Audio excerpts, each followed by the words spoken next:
Critique of Fromm. Erich Fromm was perhaps the most brilliant essayist of all personality theorists. He wrote beautiful essays on international politics, on the relevance of biblical prophets for people today, on the psychological problems of the aging, on Marx, Hitler, Freud, and Christ, and on myriad other topics. Regardless of the topic, at the core of all Fromm's writings can be found an unfolding of the essence of human nature. Like other psychodynamic theorists, Fromm tended to take a global approach to theory construction, erecting a grand, highly abstract model that was more philosophical than scientific. His insights into human nature strike a responsive chord, as evidenced by the popularity of his books. Unfortunately, his essays and arguments are not as popularly known today as they were 50 years ago. Paul Rosen stated that, during the mid-1950s, a person could not be considered educated without having read Fromm's eloquently written Escape from Freedom. Today, however, Fromm's books are seldom required reading on college campuses. Eloquence, of course, does not equal science. From a scientific perspective, we must ask how Fromm's ideas rate on the 6 criteria of a useful theory. First, Fromm's imprecise and vague terms have rendered his ideas nearly sterile as a generator of empirical research. Indeed, our search of the last 45 years of psychology literature yielded fewer than a dozen empirical studies that directly tested Fromm's theoretical assumptions.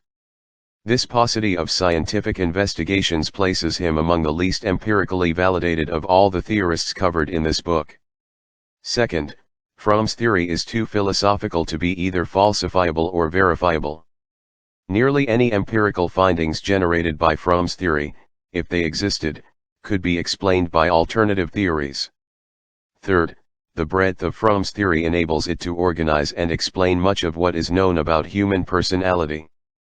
Fromm's social, political, and historical perspective provides both breadth and depth for understanding the human condition. But his theory's lack of precision makes prediction difficult and falsification impossible. Fourth, as a guide to action, the chief value of Fromm's writings is to stimulate readers to think productively.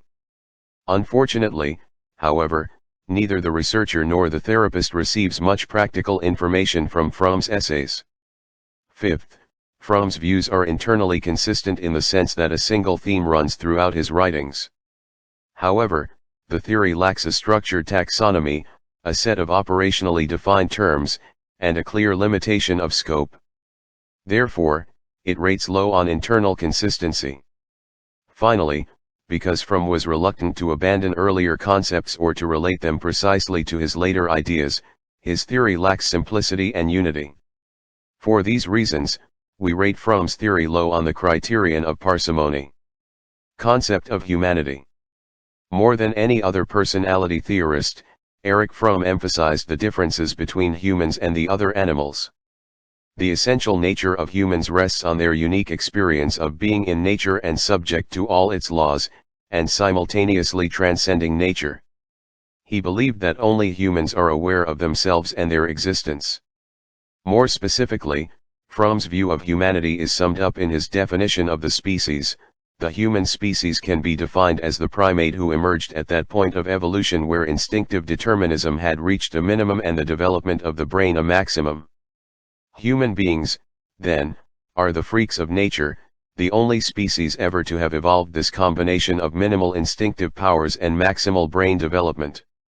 Lacking the capacity to act by the command of instincts while possessing the capacity for self-awareness, reason, and imagination, the human species needed a frame of orientation and an object of devotion in order to survive. Human survival, however, has been paid for by the price of basic anxiety, loneliness, and powerlessness.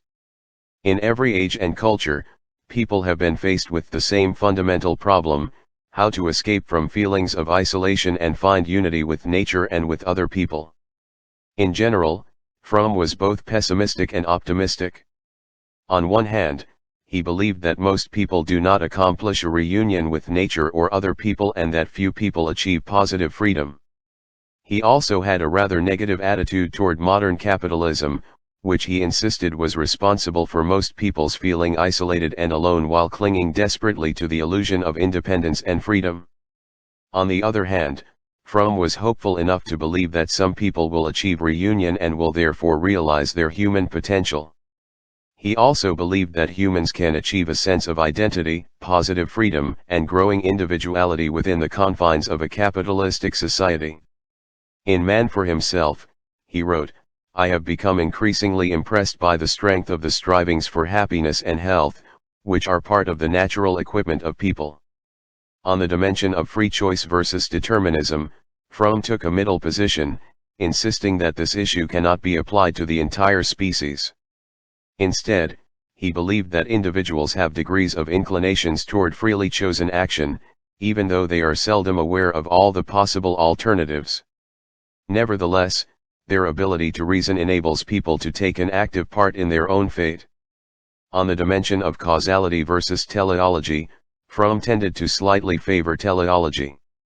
He believed that people constantly strive for a frame of orientation, a roadmap, by which to plan their lives into the future. Fromm took a middle stance regarding conscious versus unconscious motivation, placing slightly more emphasis on conscious motivation and contending that one of the uniquely human traits is self-awareness. Humans are the only animal that can reason, visualize the future, and consciously strive toward self-erected goals. Fromm insisted, however, that self-awareness is a mixed blessing and that many people repress their basic character to avoid mounting anxiety. On the issue of social influences versus biological ones, Fromm placed somewhat more importance on the impact of history, culture, and society than on biology. Although he insisted that human personalities are historically and culturally determined, he did not overlook biological factors, defining humans as the freaks of the universe. Finally, whereas Fromm placed moderate emphasis on similarities among people, he also allowed room for some individuality. He believed that although history and culture impinge heavily on personality, people can retain some degree of uniqueness. Humans are one species sharing many of the same human needs, but interpersonal